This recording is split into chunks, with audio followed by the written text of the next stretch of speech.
So nak tanyalah, Okey. dekat Indonesia ni ramai tak orang Malaysia sebenarnya? Ramai. Dekat sini ni ramai. Termasuk daripada ada banyak, ada sebab, ada macam-macam sebab lah orang-orang rakyat Malaysia kat sini. Antaranya Lagi-lagi orang Malaysia kayaknya udah lama tinggal di Indonesia ya guys.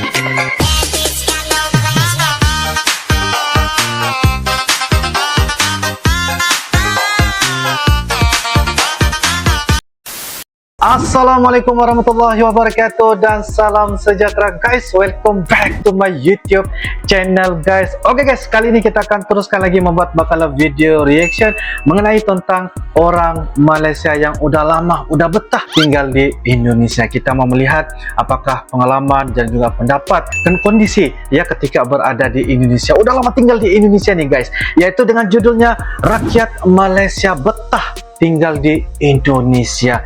Ini alasannya, dan ini merupakan dari channel yaitu Abu Nawal. Jangan lupa ya guys, seperti biasa like, comment, share dan juga subscribe di dalam channel ini guys. Lagi-lagi orang Malaysia ini bukan setakat pergi travel guys ataupun menjadi turis wisata ke Indonesia, tetapi kayaknya udah lama tinggal di Indonesia ya guys. Apapun kita akan sama-sama lihat, mendengar cerita dan juga pengalaman beliau tanpa berbasa-basi. Ayo kita sama-sama nonton di dalam video pada kali ini. Yuk guys. Oke guys, dengan hitungan 1, 2, dan 3 guys. So nak tanyalah, Okey. dekat Indonesia ni ramai tak orang Malaysia sebenarnya? ramai. Dekat sini ni ramai. Termasuk daripada ada banyak, ada sebab, ada macam-macam sebab lah orang-orang rakyat Malaysia kat sini. Antaranya Wow. Ramai ya orang Malaysia tinggal di Indonesia. Hai, Assalamualaikum. Okey. Kembali lagi ke channel saya, Abu Nawal. Ya. Kita sudah sedia maklum bahawa rakyat Indonesia yang berada ataupun menetap di Malaysia memang agak ramai jumlahnya. Dan antara faktor paling penting mereka datang ke sini adalah yang pertamanya dari segi pendidikan, Ya.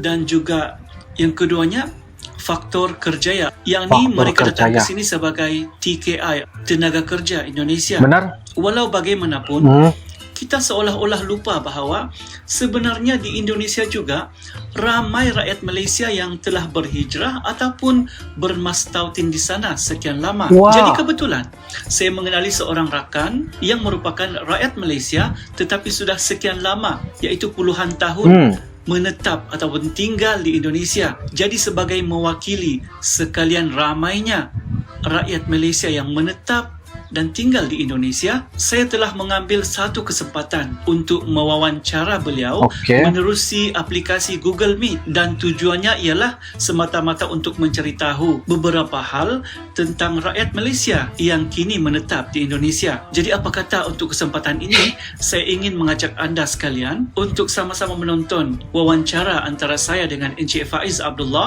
yang sudah puluhan tahun menetap di negara jiran Indonesia. Jadi antara soalan yang bakal saya tanyakan ialah, apakah antara faktor yang menyebabkan orang Malaysia datang dan tinggal di Indonesia, dan kenapa sih orang Malaysia begitu betah tinggal di Indonesia? Jadi saya rasa soalan-soalan ini agak menarik untuk kita ketahui jawapannya, dan dengan itu marilah sama-sama kita dengarkan apakah jawapan yang bakal kita dengarkan daripada Encik Faiz Abdullah itu sendiri. Jom. Ini bermakna ramainya orang Malaysia ya yang sudah berhijrah ke Indonesia. Ya, sebelum ini kita dapat lihat ataupun mendengar orang Indonesia ya berhijrah ataupun bermastautin di Indonesia, kayaknya yaitu mereka datang sebagai TKI, tenaga kerja Indonesia. Tetapi kali ini kita akan melihat apakah alasan orang Malaysia yang sudah berhijrah dan bermastautin di Indonesia. Ayo guys. Mantap. Subscribe, jangan lupa subscribe guys. Okey Faiz. Okey, sudah lama duduk dekat Indonesia? Alhamdulillah boleh tahan. Lebih kurang dalam Indonesia dari tahun 1998. Lama tu. Tapi bahasa masih boleh masih boleh switch from Indonesian accent to Malaysian accent anytime, ataupun boleh keliru tak sometimes? Tak ada, sebab kita dah memang orang kata mencari jati diri. Jadi jati diri. Jadi boleh cakap Indonesia apa segala macam, tapi tetap maintain lah kita punya identiti kita sebagai Malaysia. So dekat sana macam bahasa tu memang tak ada, kalau bercakap dengan orang sana memang cakap dalam bahasa Indonesia teruslah. Betul. Jadi- Sebenarnya macam Indonesia ni dia kan negeri dia luas daripada Sabang sampai Merauke. Jadi Sabang tu yang paling bahagian yang paling Utara. paling barat, okey. Oh. Lepas tu Merauke tu yang paling timur, okey. Oh. Maknanya daripada Sabang tu dekat Aceh, bahagian Aceh tu. Lepas tu Merauke tu bahagian yang sampai dekat Papua. Oh, sana. Jadi dia jadi macam tu lah. Benda ni maknanya jauh Indonesia tu, dan diorang ada macam-macam etnik, bahasa. Okey, contoh macam kat Aceh tu bahasa dia lain, tak sama langsung dengan bahasa yang dekat pulau, katakan bahagian Medan. Oh. Okey, yang bahagian Medan tak sama langsung dengan bahagian yang Padang. Benar. Okay. Yang Padang langsung tak sama dengan bahagian yang Jawa. Jadi memang ada terlalu banyak sini, apa tu orang kata, suku-suku bangsa ada sini, terlalu luas, terlalu banyak. Jadi bahasa dia orang pun lain-lain, bunyi pun lain-lain. Kalau contoh macam kalau kita pergi ke Kepulauan Riau, itu dia orang cakap macam kita cakap dekat Johor, orang Johor cakap. Sebiji macam orang Johor cakap.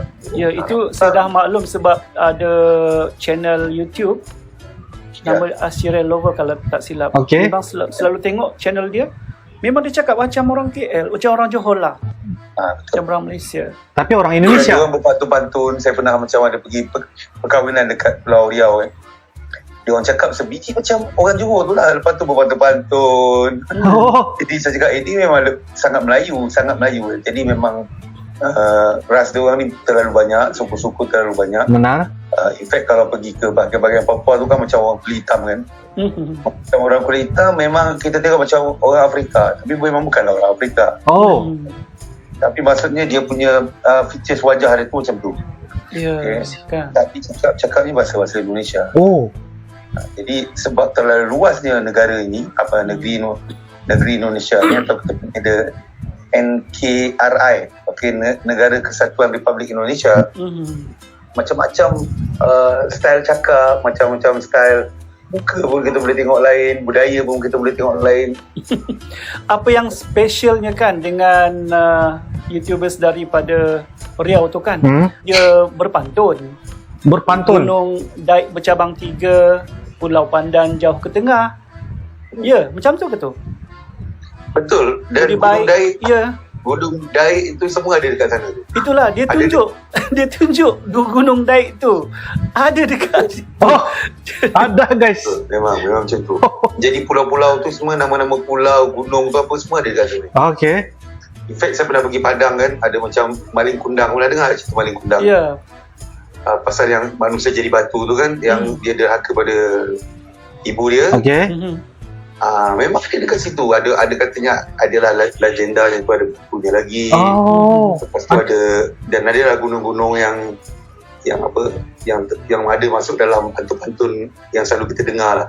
Jadi kita kalau kita tengok akar sebenarnya akar bahasa kita ataupun akar bangsa kita tu memang dari kita kan dulu sebelum penjajahan berlaku. Contohnya sebelum ada macam British ambil tanah Melayu, Belanda ambil Indonesia.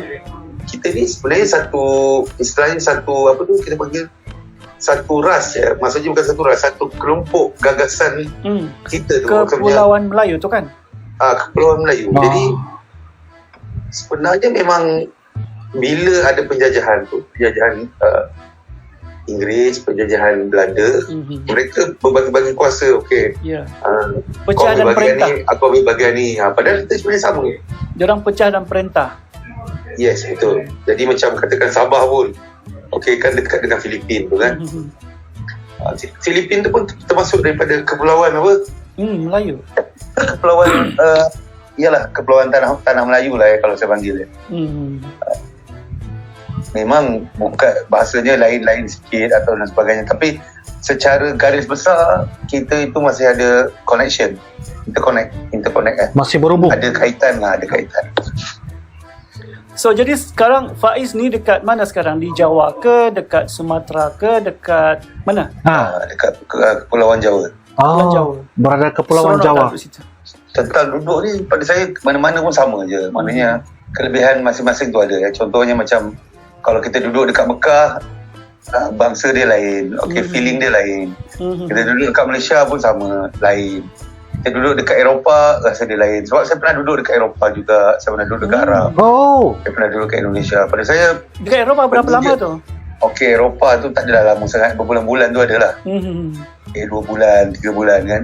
Tapi saya Australia pun ada berbulan-bulan. Tapi pada saya mana-mana tempat pun ada keistimewaan masing-masing ya. Nak cakap kekurangan tu tak ada kurang lah. Sebenarnya semua best. Bumi Allah ni luas. Kita memang boleh jalan mana-mana yang kita suka. Kita beradaptasi dengan culture, budaya. Sebab kita bermasyarakat, jadi kita kena tukar style kita fikir, cara kita berinteraksi dengan manusia dan sebagainya lah. Betul. Jadi pokok pangkalnya janji kita pandai bawa diri lah, kan? Betul. Jadi that's why kita kalau kita dah duduk di luar, kita kena beradaptasi dengan style tempat tu lah. Kita tak boleh macam katakan nak duduk dekat negara luar tapi kita duduk macam dekat negara kita. Tak boleh macam tu. Memang kita kena beradaptasi lah. Maknanya faham apa sensitivity masyarakat itu dan lain-lain lah. Tidak susah sebenarnya nak beradaptasi ni. Yang penting kita je. Jangan katakan kita ni orang kata jumut jangan berfikiran tertutup. Kita nak ikut dengan style kita, tak boleh. Kita nak kena beradaptasi dengan orang-orang sekeliling kita. Masuk kandang kambing mengembik. Yang paling penting jaga sensitivity tempat tu lah. Kita memang bebas nak hidup ke mana-mana pun daripada pandangan saya. Benar. Tapi kita kena beradaptasi dengan kondisi di sekitar kita. So nak tanyalah, dekat Indonesia ni ramai tak orang Malaysia sebenarnya? Ramai. Dekat sini ni ramai. Termasuk daripada ada sebab, ada macam-macam sebab lah orang-orang rakyat Malaysia kat sini. Antaranya perkahwinan. Yang kedua kerja. Yang ketiga macam-macam lah. Ada yang belajar dekat sini. Macam student kita pun banyak dekat Medan, ada dekat Pulau Jawa. Ada juga yang menuntut ilmu. Maksudnya ada yang belajar agama dekat tempat-tempat tertentu lah, dekat wilayah dekat Indonesia ni. Jadi ada banyak macam-macam sebab dia orang datang kat sini. Dan paling ramai orang Malaysia ni duduk dekat mana kalau di Indonesia? Paling popular? Kalau nak cakap popular tu saya rasa saya tidak ada data-data yang tepat. Cuma yang saya nampak banyaknya ada dekat area Medan. Area Jakarta, area Jawa Barat pun banyak, area Jawa Timur pun banyak. Basically pulau-pulau dekat Sumatera dan Jawa lah. Faktor yang menarik orang Malaysia datang ke sana tu memang yang tadi itulah kan, yang perkahwinan, kerjaya, mungkin juga pelancongan kan?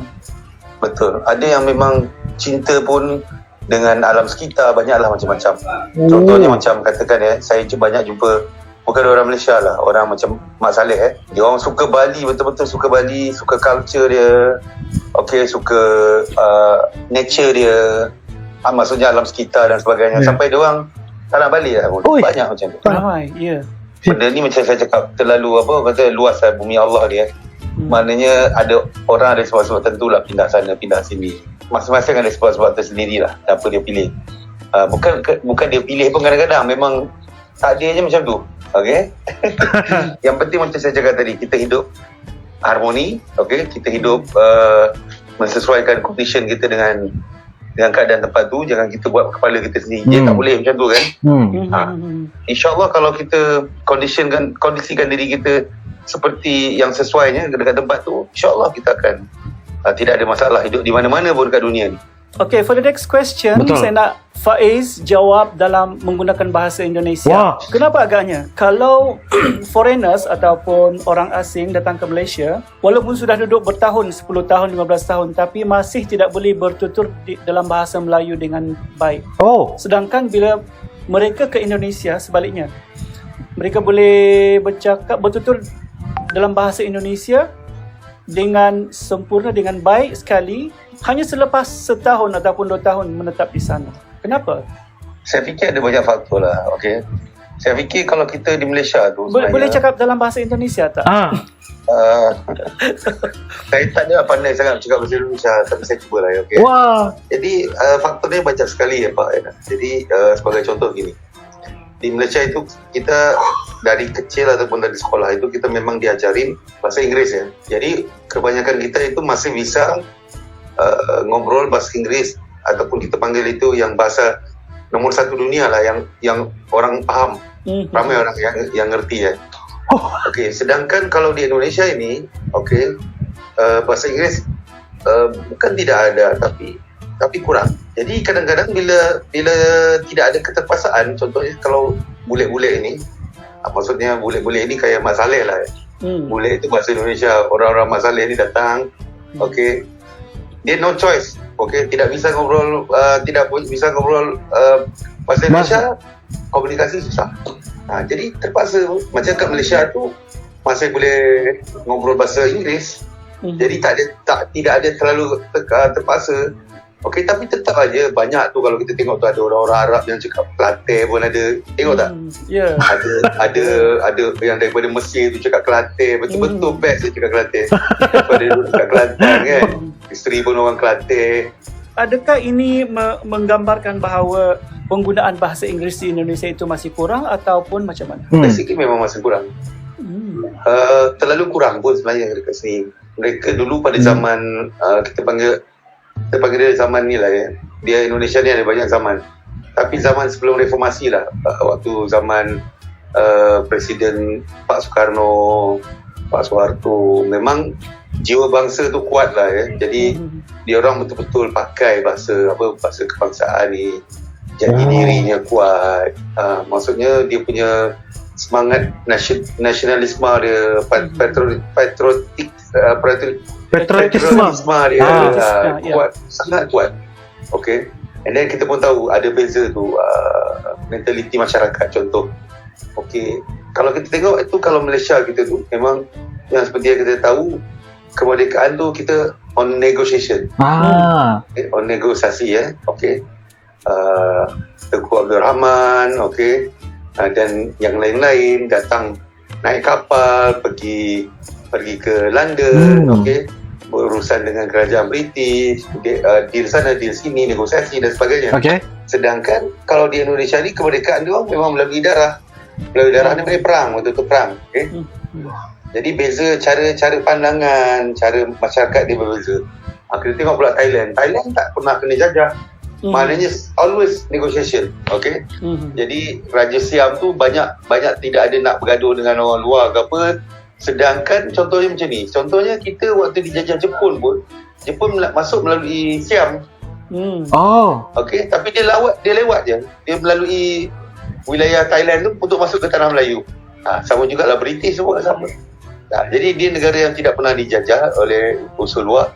Cara fikir rakyat dia pun lain. Kalau kita tengok cara mereka punya culture lain, cara hidup dia lain, pandangan dia pun lain, memang lain. Jadi beza-beza lah. Sedangkan Filipin pun lain, okay? Kalau Filipin tu macam banyak apa tu yang ini yang menguasai dia orang tu daripada Spanyol kan? Jadi lain juga. Sini banyak Belanda, kita banyak Inggeris. Jadi memang lain acuan dia. Berbeza, cara fikir pun lain. Struktur kota pun lain, semuanya lain lah, berbeza, memang berbeza. Menarik sekali. Mantap. End of part 1, nantikan part 2. Okay. Siap. Wah. Oke guys, demikianlah sebentar tadi video dari channel Abu Nawal ya, wawancara yaitu dengan Abang Faiz yang udah lama ya tinggal di Indonesia, betah tinggal di Indonesia. Jadi dia bukan setakat orang bilang ada pekerjaan ataupun perusahaan, tetapi apa yang saya dapat lihat Abang Faiz ini dia sudah lama tinggal di Indonesia dari tahun 1998 lagi guys, dan alasan-alasannya adalah dia melihat bagaimana culture-nya, dia melihat persekitaran di Indonesia. Kayaknya bagi Bagi dia sangat simpel saja dalam hidupnya, ialah dia beradaptasi ya situasi dan juga persekitaran yang ada di kawasan dan juga tempat dia tinggal, dan dia memilih Indonesia sebagai salah satu lokasi ialah untuk melihat bagaimana cara kehidupan orang Indonesia yang berada di negara Indonesia.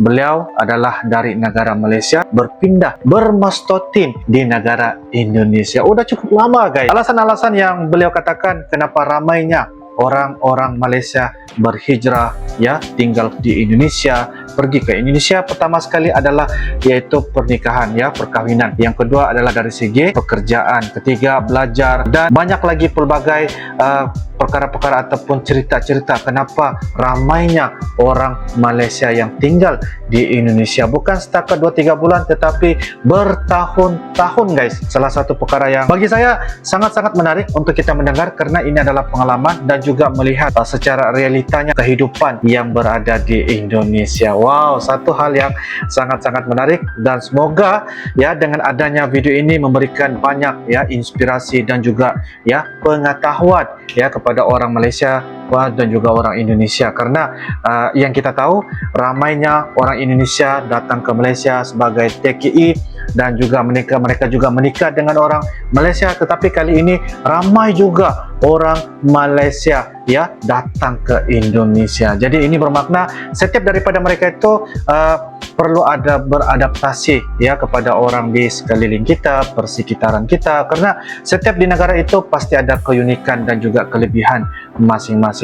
Dan apa yang kita dapat lihat, Abang Faiz udah lama tinggal di Indonesia guys. Ini bermakna dia udah lama cinta sama orang Indonesia, sama negara Indonesia. Menurut kalian bagaimana? Kalian boleh turunkan di ruangan kolom komentar. Ini adalah orang Malaysia yang sudah lama berhijrah dan bermastotin di negara Indonesia. Apapun guys, insyaallah kita akan bisa ketemu lagi di video-video akan datang guys. Sampai jumpa lagi. I love you Indonesia, I love you Malaysia. Assalamualaikum warahmatullahi wabarakatuh.